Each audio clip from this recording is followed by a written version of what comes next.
ٹھیک ہے نہیں؟ اور اگر کوئی ابھی یہاں پر کسی افسر کو بلاتے ہم تو وہ پرشاسن کی بات کرتا، اگر کسی پروفیسر کو بلاتے وہ تعلیم کی بات کرتا، کسی ڈاکٹر کو بلاتے وہ صحت کی بات کرتا، کسی انجینئر کو بلاتے تو وہ اپنی کمپنی کی بات کرتا کہ فلاں مشین اس طرح تیار ہو سکتی ہے.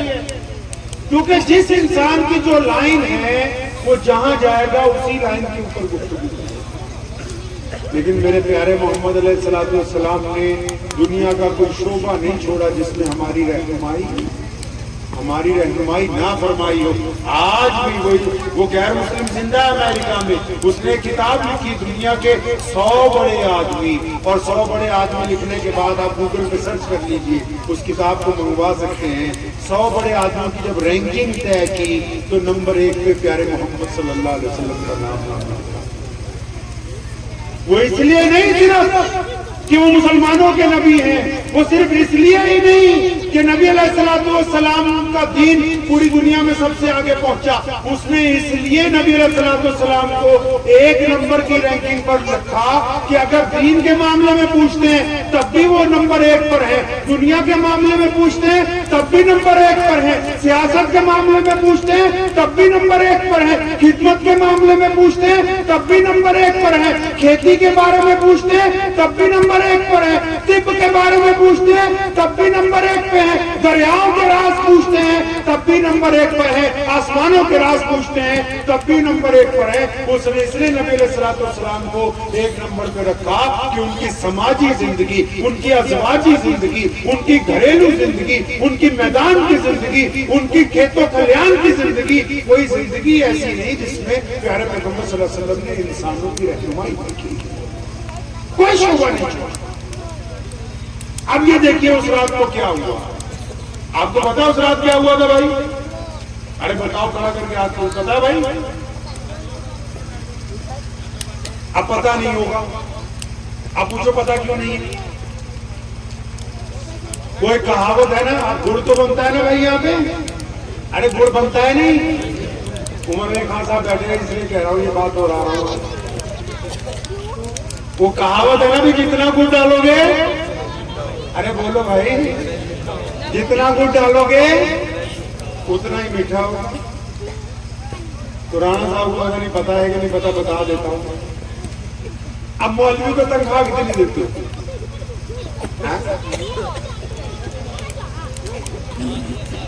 اب 10,000 میں تمہیں ساری باتیں بتا دیں. اندازہ لگاؤ، بچہ بیمار ہو جائے تو چاہیے ڈاکٹر MBBS سہارنپور لے جاؤ، چنڈی گڑھ لے جاؤ، دلی لے جاؤ. موبائل چاہیے تو 1.5 لاکھ 2 لاکھ کا. گاڑی چاہیے تو کمپنی کی. خراب ہو جائے تو عام مستری سے ہاتھ نہیں لگوانا. موبائل خراب ہو جائے تو بولا کسٹمر کیئر کو دینا. جوتی چاہیے تو ایڈیڈاس کمپنی کی. اور مولوی کتنے میں چاہیے؟ 8,000 میں. اور فتوا کون دے رہا ہے؟ کیلا بیچنے والا بھی فتوا دے رہا ہے، انڈے کی ریڈی لگا رہا وہ بھی فتوا دے رہا، ڈاکٹر صاحب بھی فتوا دے رہے، کوئی انجینئر بن گیا وہ کہہ رہا میں اسلام سمجھاؤں گا، فتوا میں دے رہا ہے جی. پردھان جی بھی فتوا دے رہے، متولی صاحب بھی فتوا دے رہے. یعنی کہ آپ کو دنیا کی چیزیں تو پیورٹی کی چاہیے، اچھی دوائی بھی چاہیے اچھے ڈاکٹر کی، موبائل بھی چاہیے اچھی کمپنی کا، اور دین تو بھیا جس سے مرضی پوچھ لیں، باہر شام کو جو بیڑی پینے کھڑے ہوں گے وہی بتا دیں گے کہ آپ مسئلہ بنا. دین کے معاملے میں جس جگہ سے رہنمائی ملنی ہے، مجھے اچھی طرح یاد ہے صاحب وقف بورڈ میں ایک دفعہ پنجاب میں اماموں کی تنخواہیں بڑھانے کی بات ہوئی تو باقی ممبران میرے سے لڑ پڑے کہتے نہیں یار نہیں بڑھانی. تو میں نے کسی کو کہا میں کہ یار جوتے بہت اچھے پہنے، تو کہنے لگے یار یہ 22,000 کے ایڈیڈاس کمپنی کے. تو میں تو صحیح جو ہے ہمیں جوتے کی تو ضرورت ہے امام یہ. اس لیے ادھر یہ واقعہ روک کے توجہ اس لیے دلوا رہا ہوں کیونکہ ہماری دنیا ہمارا دین الگ الگ نہیں ہے. ہماری دنیا ہمارا دین الگ الگ نہیں ہے. ہمارے پاس مذہب نام کی کوئی چیز نہیں. محمد رسول اللہ نے دین دیا اور دین ہے زندگی گزارنے کا طریقہ, اور زندگی گزارنے کا طریقہ مفتیان کرام نے بتانا ہے, شیخ الحدیث صاحب نے بتانا ہے, مسجد کے امام نے بتانا ہے, مسجد کے مؤذن کے پاس بیٹھ کے کوئی دین کی بات پڑھنی اور سننی ہے, مسجد کے جو خدمتگار ہیں ان کے ساتھ بیٹھنا ہے. اب جن سے دین اپلائی ہونا ہے, جہاں سے دین ہم تک پہنچنا ہے, ان کو تو روزگار کے لالے پڑے ہوئے ہیں, اور ہم خود بہترین 3 وقت گوشت کھا کے ایک دوسرے کی چگلیاں کریں, تو دین ہم تک پہنچے گا کیسے؟ بتاؤ. یہ مذاق میں نہیں, یہ سنجیدگی کا موضوع ہے کہ جہاں سے دین بچوں تک پہنچنا ہے, جہاں سے تربیت حاصل کرنی ہے, جہاں سے رنگ چڑھنا ہے طبیعت پر ایمانداری کا, محمد رسول اللہ کے عشق کا, ان کی اتباع کا, ان کی پیروی کا, وہ ہے ہی نہیں. اب نبی علیہ السلام نے کیا کہا؟ اب یہ یاد نہیں, ہاں اتنا یاد ہے, اجی دعا کروا دو, اجی بھوک مروا دو, اجی سر پہ ہاتھ پھیر لو. اچھا ایک بات بتاؤ, بخار تمہیں چڑھا ہو, اب میں جا کے کہوں جی میرے بھائی کو بخار چڑھ رکھا, ذرا میرے بوتل چڑھا دے, تو کوئی اثر ہوگا بھائی کو؟ اللہ کے بندے, پہلے جو بیمار ہے وہ بھی تو نمازی بنے نا, جو بیمار ہے وہ بھی تو اللہ کا نام لینا شروع کرے, جس کا کام نہیں بن رہا وہ بھی تو اٹھ کے فجر میں وضو کر کے مصلی پر کھڑا ہو کہ اللہ پیر صاحب کی دعاؤں سے ہو جائے. اب جب پیر صاحب دعا کریں, ادھر دعا کرتے ہیں کہ یا اللہ عبد الرحمان کو بیٹا دے دے, یا اللہ محمد شفیع کا کام بنا دے, ادھر سے فرشتے بیچ میں پرچی پھنسا دے کہ یا اللہ ملا جی جس کے لیے دعا مانگ رہے جو تو ٹھگ ہے,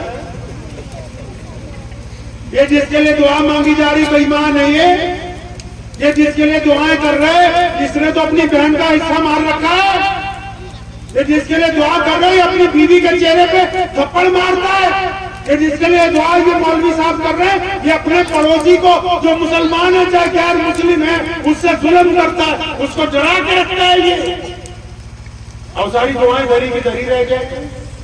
اب پتہ یہ لگا دعا کروانے سے پہلے جو کروانے کے لیے جائے اس کے ڈاکومنٹ بھی پورے ہونے چاہیے, اس لیے دعا قبول ہوگی. تو سنو پیارے پیغمبر علیہ السلام نے کیا کہا. اس رات سیدنا ام ہانی رضی اللہ تعالیٰ عنہ کو اپنے سامنے بٹھایا اور ایسی بات کہی کہ نبی علیہ السلام, اب آپ سوچتے ہوں گے کہ کوئی عمل بتا دیا ہوگا کہ جنت کیسے مل گئی ہوگی, کوئی تحفہ دے دیا ہوگا, کوئی یہ کہہ دیا ہوگا فلاں دس میں پڑھنا, یہ اس میں اعظم ہے. ایسا کچھ نہیں ہوا. نبی علیہ السلام نے اس رات اپنی بہن کو, جو نبی علیہ السلام کے چچا کی بیٹی ہیں, اور یہ وہی ام ہانی ہے کہ جس دن نبی علیہ السلام معراج کی رات پہ گئے تھے, انہی کے گھر میں, انہی کے حجرے میں آرام فرما رہے تھے. سیدنا ام ہانی رضی اللہ تعالیٰ عنہ کے گھر میں اس دن آرام فرما رہے تھے جس دن معراج کے لیے جبرائیل لینے کے لیے آئے. اب نبی علیہ السلام نے کیا کہا ام ہانی کو؟ قربان جائے ہمارے پیغمبر صلی اللہ علیہ وسلم کے سامنے بٹھایا ہانی کو. اب نبی علیہ السلام آپ دیدہ ہیں, وہ فرمایا ہانی آپ مجھ سے بڑی ہیں, 15-20 سال بڑی تھی نبی علیہ السلام سے. فرمایا ہانی دل پہ ہاتھ رکھ کے سنو یہ بات. فرمایا ہانی آپ مجھ سے بڑی ہیں, آپ جانتی ہیں کہ جب میں اپنی والدہ کے پیٹ میں تھا ابھی میری پیدائش میں 2 مہینے باقی تھے.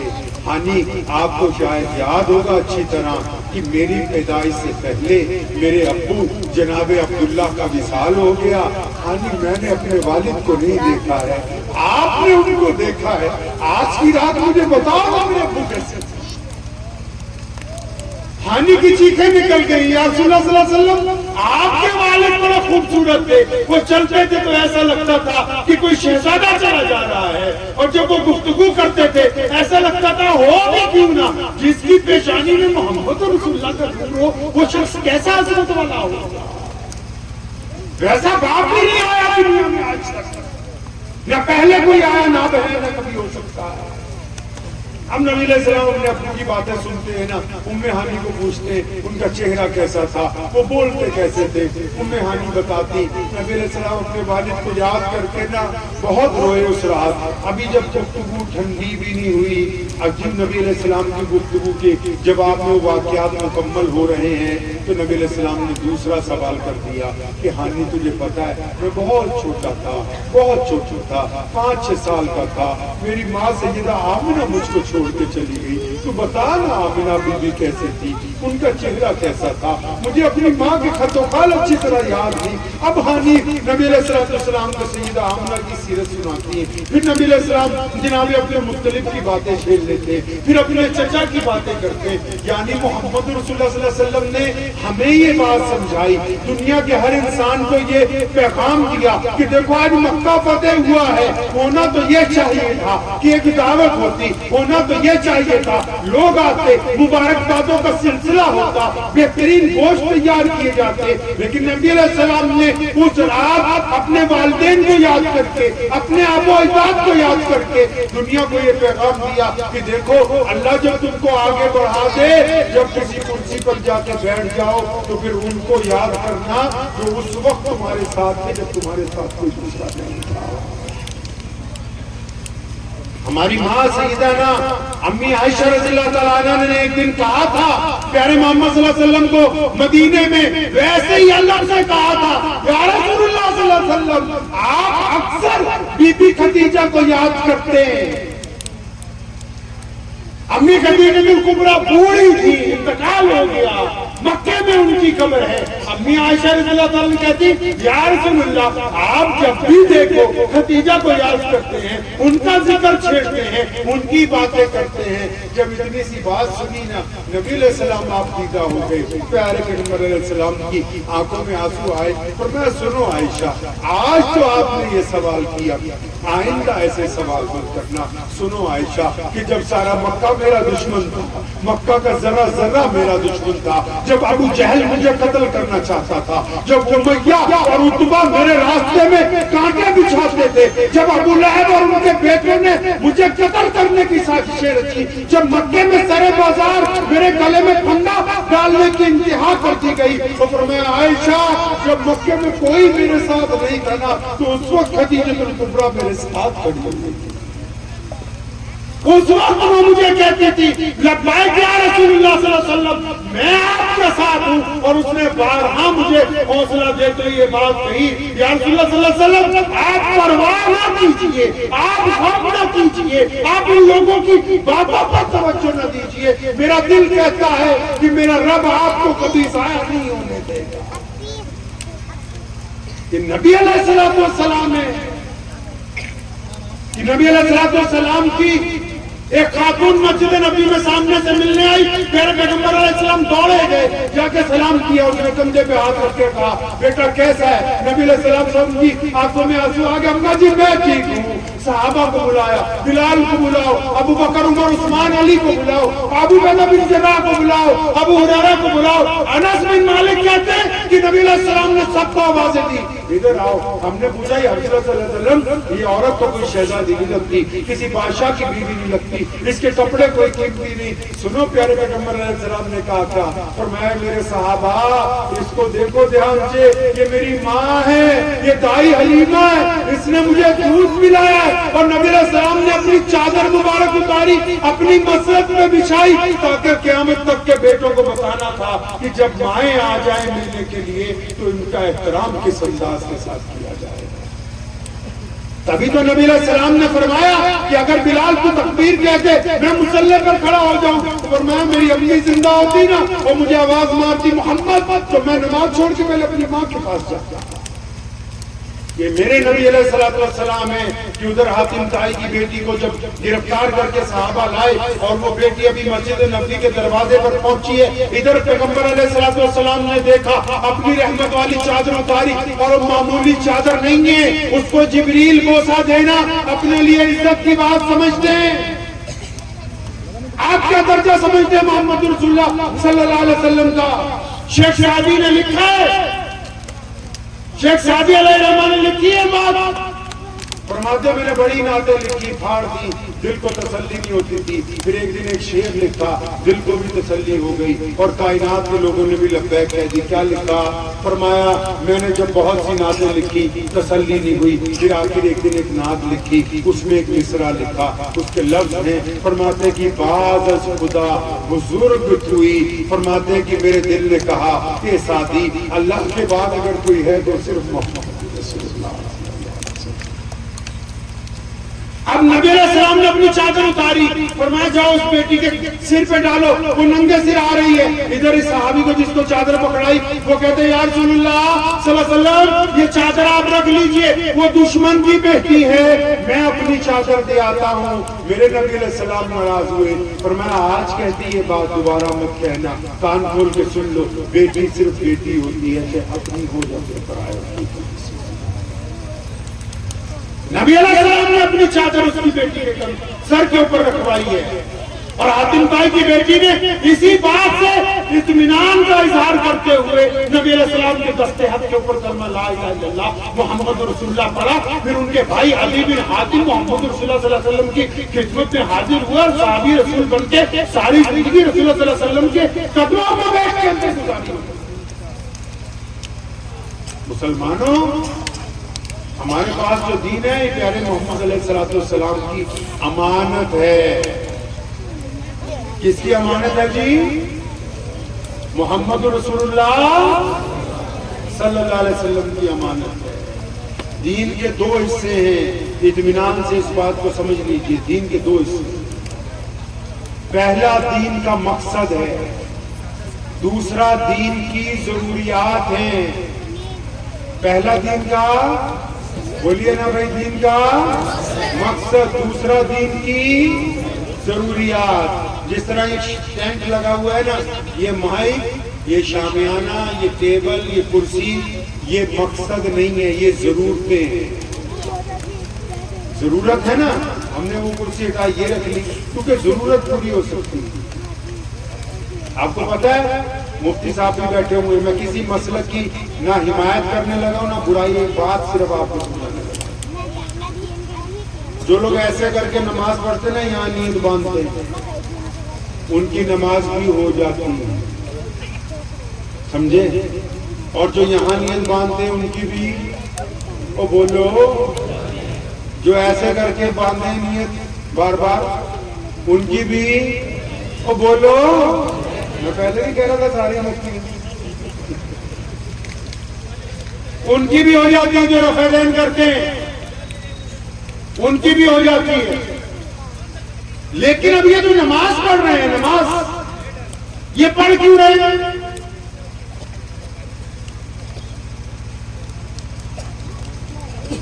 ان سب پتہ لگ گیا جی, ایسے بھی نماز ہو جائے, یہاں بھی رکھے ہو جائے, یہاں بھی رکھے ہو جائے. لیکن آپ کا نام کیا ہے؟ نماز پڑھتے کیوں ہیں ہم لوگ؟ اللہ کو, اللہ کو. اور آپ کیوں پڑھتے ہو؟ اللہ کو. اور آپ بھائی صاحب, آپ نے مجھے لے گا, آپ کیوں پڑھتے ہو نماز؟ تاکہ برے کام نہ کر سکیں, برائی سے روکنے کے لیے نماز.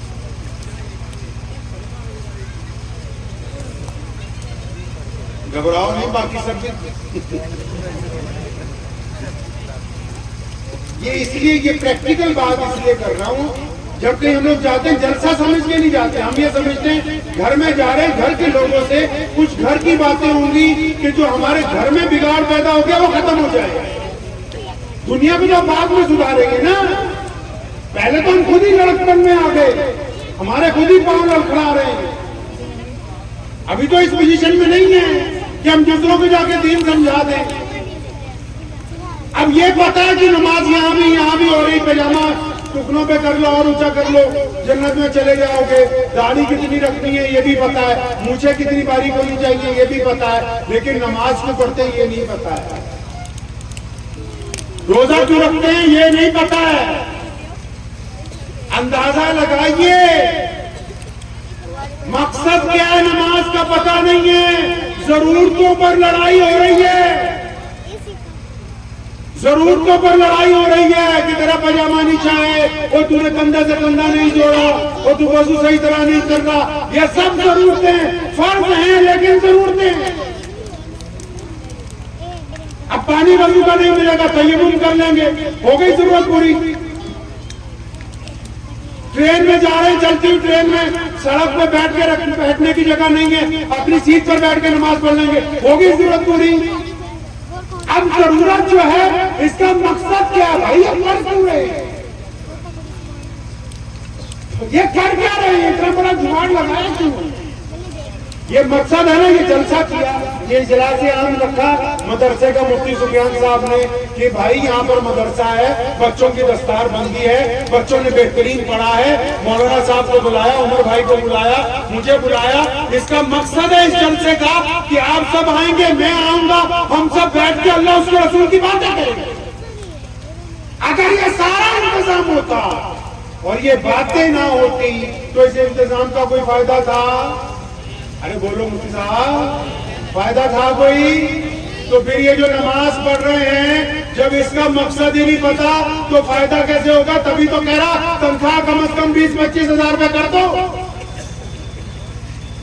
ایمانداری سے بنا مذاق کے, اگر دین سمجھنا پڑھنا ہے تاکہ پیسے خرچ کر کے کتابیں لا کے تمہیں روز نبی علیہ السلام کی سیرت سمجھائیں, قرآن پڑھنا ہے تب بھی رسول اللہ کو پڑھنا ہوگا, حدیث پڑھنی ہے تب بھی رسول اللہ کو پڑھنا ہوگا, رسول اللہ کی صبح دوپہر شام رات دیکھنی ہے تب بھی سیرت کو پڑھنا ہوگا. کسی آیت کو دیکھ رہے ہیں کب نازل ہوئی, کیوں نازل ہوئی, بس منظر کیا ہے, اب اس کا کیا حکم ہے, تب بھی محمد رسول اللہ کی سیرت کو پڑھنا ہے.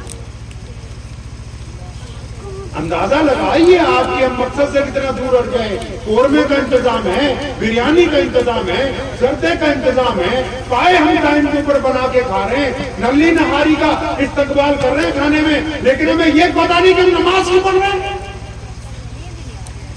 اپنے امام کی طرف توجہ نہیں, جوتیاں مہنگی ہیں ہماری, امام ہم نے اپنی جوتیوں سے سستے کر دیے, ہمیں دین کو ہم سمجھائے گا. کیا ہم نے دین کو ایکسٹرا آرڈنری جاب سمجھ لیا ہے؟ پھر الزام لگائیں گے پھر یہ فلانی پارٹی فلانی سرکار. اللہ کے بندے کبھی اس گریبان میں بھی جھانک کے دیکھو. اگر بندہ بار بار شکست کھا رہا ہے تو اس میں ضروری تو نہیں ہے کہ دشمن بہت اعلیٰ ہے. آپ بار بار بیمار ہو رہے ہیں, ضروری نہیں کہ بیماریاں زیادہ ہیں, آپ کا اپنا امیونٹی سسٹم ویک ہو گیا, اس کو کون درست کرے گا؟ اس کو کس نے ٹھیک کرنا ہے؟ قرآن تو پڑھتے نہیں. اور بڑے میاں مولوی صاحب کو بلا لو, ابا جی کا انتقال ہو گیا, چلو جی قرآن پڑھوا دو. اب بچے بھی دیکھتے رہتے بھی مرغے کی بریانی ہے کہ بکرے کی, اسی حساب سے پڑھتے ہیں. دوبارہ باتیں ضروری ہے, کچھ کڑوی ہو سکتی ہیں آپ کے لیے, لیکن ان باتوں پر گفتگو ضروری ہے. ہمیں واپس پلٹنا ہے محمد رسول اللہ کی طرف, اس دین کی طرف جس دین کا چرچا آج پوری دنیا میں ہے, جس دین کو آج کائنات کا سب سے بڑا مذہب کہا جاتا ہے, جس دین کے ماننے والے دنیا میں محبت پھیلا رہے ہیں, جس دین کے ماننے والے دنیا میں بھوکوں کو کھانا کھلاتے ہیں, جس دین کے ماننے والے بے سہاروں کا سہارا بنتے ہیں. اگر ہم بھی اسی دین کا حصہ ہیں اور ہمارے ساتھ کچھ صحیح نہیں ہے تو اس کا مطلب ہمیں اپنے دائرے کو پہلے درست کرنا ہے. کیونکہ ہم قرآن نہیں پڑھتے. کیا نہیں پڑھتے جی؟ ہم قرآن نہیں پڑھتے. مولانا کو جاتے ہیں بس تو اپنی مرضی سے ہی. اور اب تو ماشاءاللہ مسجدیں جو ہیں آپ کو پتہ ہی ہے, جو کوئی بڑا نمازی ہوتا ہے تو اکثر ہم اسی کو پردھان بنا لیتے کہ بھیا دور چلیے. تو جہاں کوئی مولوی صحیح مل گیا تو اس کو پتہ لگ جاتا ہے تیسرے جو ہوتے پھر مولوی کو بدلنا پڑے گا. اور تمہیں مولوی بدلنا تو آسان ہے, یہاں فیکٹریاں لگا رکھی سہارنپور میں مولوی بنانے کی. تو جو مولوی صحیح بھی ہوگا فیکٹری سے دوسرا لے آئے, یہ بھی نہیں تو دوسرا صحیح. کوئی سائلنٹ مولوی دے دو جو بس نماز پڑھائی جائے کہ بولے نہ آگے سے. تو بات یہ چل رہی تھی, مدعے پہ آ جائیے واپس کہ نماز کیوں پڑھتے ہیں. پتہ ہے ہمیں؟ نہیں پتا ہے. قرآن پاک میں لکھا ہے نماز اس لیے فرض کر دی گئی تاکہ آپ اچھی باتیں کرنے لگیں اور گندی باتیں کرنا چھوڑ دیں. سمجھ لو, نماز دین کے دو حصے نا, ایک دین کا مقصد, ایک دین کی ضروریات. مقصد میں اللہ اور اس کے رسول کی عبادت, اللہ اور اس کے رسول کی اطاعت, اور پوری دنیا کے انسانوں کو برابری کا درجہ دینا، یہ دو لفظی مقصد ہے ہمارا، زیادہ لمبا نہیں۔ اللہ اور اس کے رسول کی اطاعت اور دنیا کے سب لوگوں کو برابری کا درجہ دینا، بس یہ مقصد ہے۔ اب اس مقصد کو پانے کے لیے کچھ ضرورتیں چاہیے تھی، جس طرح جلسہ کرنے کے لیے ٹینٹ لگانا تھا، اب اس ضرورتوں میں نماز رکھی گئی، روزہ رکھا گیا، حج رکھا گیا، زکوٰۃ رکھی گئی۔ اچھا جی یہ ضرورتیں کیا کریں گی؟ نبی علیہ السلام نے حکم دیا کہ جو نمازی ہوگا نا وہ بے ایمان نہیں ہوگا، جو نمازی ہوگا وہ جھوٹ نہیں بولے گا، جو نمازی ہوگا وہ ٹھگی نہیں مارے گا، جو نمازی ہوگا وہ دوسرے کی بیٹی کی طرف غلط نہیں دیکھے گا۔ پتہ یہ لگا میرے نبی نے نماز اس لیے فرض کروائی کیونکہ وہ جو مقصد تھا نا کہ اللہ رسول کو ماننا ہے اور دنیا کے تمام انسانوں کو برابری کا درجہ دینا ہے، اس مقصد کو پانے کے لیے اچھے لوگوں کی ضرورت تھی۔ اب اچھے لوگ کہاں سے لاتے؟ اچھے لوگ لانے کے لیے نماز بنائی، روزہ بنایا، حج بنایا، زکوٰۃ بنائی کہ اس فیکٹری سے اچھے لوگ آئیں گے، اس مقصد کی طرف چلیں گے۔ اب اچھے لوگ تو ادھر سے آنے بند ہو گئے، اس لیے مقصد ادھر سے اچھے لوگ آنے بند ہو گئے، اب مقصد اپنی جگہ رک گیا۔ اگر مقصد اپنی جگہ چلتا رہتا، ادھر سے اچھے لوگ آتے رہتے۔ آپ نمازی کس کو کہتے ہو؟ سیدنا عمر رضی اللہ تعالیٰ عنہ بیٹھے تھے مسجد نبوی میں، کسی نے کہا یا امیر المومنین یہ بندہ دیکھیے کتنا دیندار، فرمایا اچھا اس میں ایسا کیا؟ فرمایا فجر ظہر عصر مغرب عشاء تہجد میں بھی آتا ہے، اشراق پڑھ کے جاتا ہے۔ سیدنا امیر المومنین نے کہنے والے کی گردن پہ تھپڑ مارا اور فرمایا غلط کہتا ہے، اس کی ماں کو جا کے پوچھ، اس کے باپ کو جا کے پوچھ، وہ اگر کہتے ہیں کہ بیٹا اچھا ہے تو اچھا ہے، وہ اگر کہتے ہیں کہ بدتمیز ہے تو پھر یہ نمازی نہیں، یہ بدتمیز ہے۔ اس کے کاروباری سے جا کے پوچھو، جس سے یہ کاروبار کرتا ہے، وہ اگر کہتا ہے یہ ایماندار ہے تو یہ ایماندار ہے، وہ اگر یہ کہتا ہے ٹھگ ہے تو پھر یہ نمازی نہیں ہے، ٹھگ ہے۔ محلہ کی بہنوں سے پوچھو، ان بیٹیوں سے پوچھو، چاہے وہ مسلمان کی بیٹی ہو، چاہے وہ ہندو بھائی کی ہو، چاہے وہ سکھ بھائی کی ہو، چاہے وہ دلت بھائی کی ہو، چاہے وہ جینی کی ہو، چاہے کھوتی کی ہو، ان بیٹیوں سے جا کر پوچھو، اگر کوئی لڑکا ان کی طرف گندی نگاہ ڈالتا ہے اور ان کا پیچھا کرتا ہے چند قدم تک، تو وہ گھر جا کے یہ نہیں کہتی کہ عبد الرحمن کھڑا تھا، محمد شفیع کھڑا تھا، وہ کہتی ہے کہ مسلمانوں کے لڑکے میرے پیچھے چل کے گندی نگاہ مجھ پہ ڈال رہے تھے، یہ نمازی نہیں ہے، یہ لوگوں کی بیٹیوں سے زنا کا ارادہ کرنے والا ہے، یہ جھوٹ بولتا ہے کہ یہ نمازی ہے۔ کیونکہ قرآن نے عورتوں کو کہا کہ برقع پہن لو، اسی قرآن نے مردوں کو کہا کہ اپنی نگاہوں کو دوسرا دکھا دو۔ عورتوں کا برقع یاد ہے، اپنی جھکی ہوئی نگاہوں کا حکم نامہ بھول دو، یہ یاد ہے ان کا چہرہ ڈھکوانا، اور یہ بھول گئے کہ تو فلاں کی بیٹی سے زنا کا ارادہ رکھتا ہے، فلاں کی بہن سے زنا کا ارادہ رکھتا ہے، اور تم ان کے ساتھ زنا کا ارادہ بھی رکھو اور نماز پڑھنے بھی جاؤ۔ کون کہتا ہے یہ نمازی ہے؟ یہ بدماش ہے، گنڈا ہے، کیونکہ یہ نماز کے مقصد کو نہیں پہنچ رہا۔ ملے شاہ رحمت اللہ علیہ پنجابی کے بہت بڑے بزرگ گزرے، اللہ کے ولی تھے، سید تھے، انہوں نے کہی یہ بات، فرمانے لگے نماز بھی نیتی جاننے ہو اور ٹھگی بھی کیتی جاننے ہو، آپ بھی کیتی جاننے ہو۔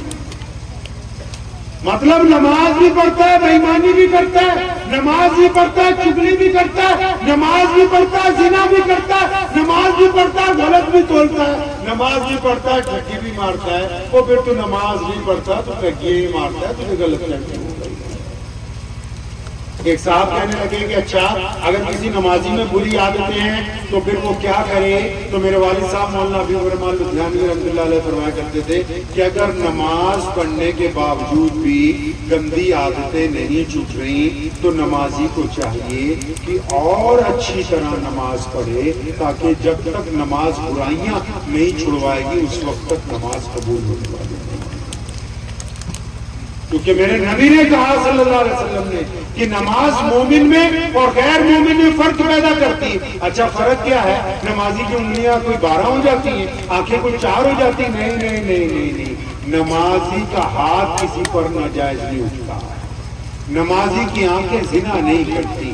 اب ایک بندہ مسجد میں جاتا ہے، نماز پڑھ کے باہر آتا ہے کہ جی میں مسجد کا احترام کرتا ہوں، نہیں، وہ مسجد کا احترام اس وقت کرے گا جب وہ مسجد میں گیا، اور پھر جب وہ مسجد سے نکلا، اور جب کسی کی بیٹی سامنے سے گزری، کسی کی بہن، کسی کی بیوی، تو اگر وہ اپنی نگاہیں جھکا لیتا ہے تو وہ مسجد کا احترام کرتا ہے، اگر وہ ان نگاہوں سے بدماشی کا ارادہ کرتا ہے تو پھر اس کی مسجد کا کچھ احترام نہیں۔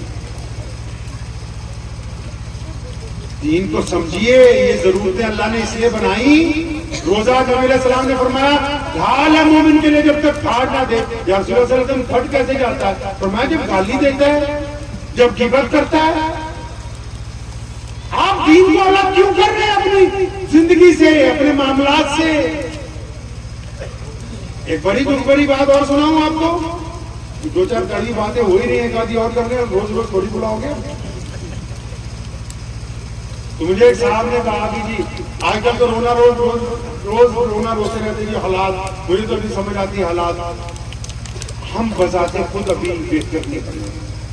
میں آپ ہی کے ایک شہر سے دوسرے شہر کی طرف جا رہا تھا، چلیے نام نہیں بتاتا، ایک شہر سے دوسرے شہر کی طرف جا رہا تھا، راستے میں ایک جگہ رکا، یہ آج 10-15 سال پہلے کی بات ہے۔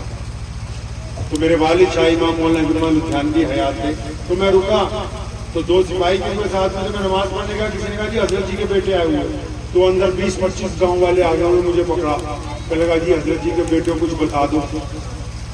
تو میں کہا یار مجھے تو بہت جلدی جانا ہے کسی شادی میں، بتا تو نہیں سکتا لیکن تم سے کچھ پوچھ سکتا ہوں، کہانی تم پوچھ ہی لو۔ تو میں کہا یہ بتاؤ کہ یہ تمہاری مسجد کے استنجا خانے میں جو کئی ہزار بیڑیوں کے ٹکڑے پڑے ہیں، یہ حکومت نے کہا ہے کہ مسجد میں آ کے بیڑیاں دیا جائے؟ کس حکومت نے کہا؟ یہ تو انہوں نے نہیں کہا۔ یہ مسجدوں میں جو بے رونقی ہے یہ تو کسی حکومت نے نہیں ہے آپ کو۔ قرآن پاک کے خلاف جھاڑنے جاؤ 2 کلو مٹی ابھی نکل آئے گی، یہ تو کسی حکومت نے نہیں آپ کو کہا کہ آپ قرآن پڑھیں۔ ہم اپنے حال کے اوپر غور ہی نہیں کرتے۔ مسجد کیوں بنائی؟ مسجد کیوں بنائی؟ کس کے لیے؟ نماز پڑھنے کے لیے۔ اب مفتی صاحب بیٹھے حضرت جی سنسار پور والے، اب یہی حضرت جی ہیں سنسار پور والے، کیا سمجھے؟ تو حضرت جی بیٹھے ہیں سنسار پور والے، پوچھ لو نماز تو گھر پہ بھی ہو جاتی ہے، اور تم سب تو ویسے بھی مفتی ہو سارے کے بارے، نماز تو گھر پہ بھی ہو جاتی ہے۔ 5 نمازیں ہیں، فجر، ظہر، عصر، مغرب، عشاء، 5 نمازیں فرض ہیں، لیکن ان سے بڑی ایک نماز ہے جس کو تہجد کی نماز کہتے ہیں، اور اس نماز کے لیے اذان دینے کی ضرورت، اس نماز کے لیے امام صاحب کی ضرورت، اس نماز کے لیے مسجد میں جانے کی ضرورت نہیں ہے۔ لیکن یہ 5 نمازیں مسجد میں کیوں پڑھتے ہیں؟ تو محمد رسول اللہ صلی اللہ علیہ وسلم سے پوچھنا ہوگا، یا رسول اللہ صلی اللہ علیہ وسلم مسجد میں کیوں جائیں؟ میرے نبی علیہ السلام نے حکم فرمایا کہ مسلمانوں مسجد اس لیے بنا دی تاکہ تم اکٹھے ہو کے نماز پڑھو۔ پتہ لگا نماز پڑھنے کے لیے نہیں بنائی ہے، اکٹھے نماز پڑھنے کے لیے۔ کسی صحابی نے پوچھا یا رسول اللہ صلی اللہ علیہ وسلم اکٹھے کیسے ہونا ہے؟ فرمایا کندھے سے کندھا جوڑ کے کھڑے ہونا ہے۔ یا رسول اللہ صلی اللہ علیہ وسلم کندھے سے کندھا جوڑنے سے کیا ہوگا؟ حکم ہوا کہ تمہارے دلوں میں جو میل ہے، ایک دوسرے سے جو نفرت ہے، وہ ختم ہو جائے گی جب تم سبھی ایک دوسرے سے جوڑ کے بناؤ۔ مسجد اس لیے بنائی تاکہ جب آپ مسجد میں جاؤ گے فجر، ظہر، عصر، مغرب، عشاء، اور ایک نمازی فجر میں نہیں آئے گا، ظہر میں نہیں، عصر میں نہیں، تو مغرب اور عشاء میں باقی دوست پوچھیں گے یار آج عبد الرحمان نہیں آیا، پھر اس کے گھر جائیں گے، دکھ درد میں ہوگا تو بانٹیں گے اس دکھ درد کو، خوشی میں ہوگا تب بھی بانٹیں گے۔ اب تو مسجد والوں کو یہی پتہ نہیں کہ ہمارے ساتھ میں نماز پڑھنے والا کون ہے، ایک دوسرے پر تنقید کر رہے ہیں۔ اب بتاؤ مسجد اپنے حکم میں ہے کہ نہیں ہے؟ مسجد میرے نبی نے اس لیے بنوائی صلی اللہ علیہ وسلم کہ وہاں پر سب سے پہلے دنیا کی پہلی NGO بنانی تھی۔ NGO سمجھتے ہو نا، جو بھوکوں کو کھانا کھلاتے، جو ننگوں کو کپڑا پہناتے، جو پاگلوں کو اپنے گھر میں رکھتے، جو یتیموں مسکینوں کا پالن پوشن کرتے۔ میرے نبی نے بھی مسجد بنائی، 4 دیواری ہی چل رہی ہے، پہلی NGO بنا دی، آج بھی موجود ہے وہاں، جس کو اصحاب صفہ کا چبوترا کہتے ہیں۔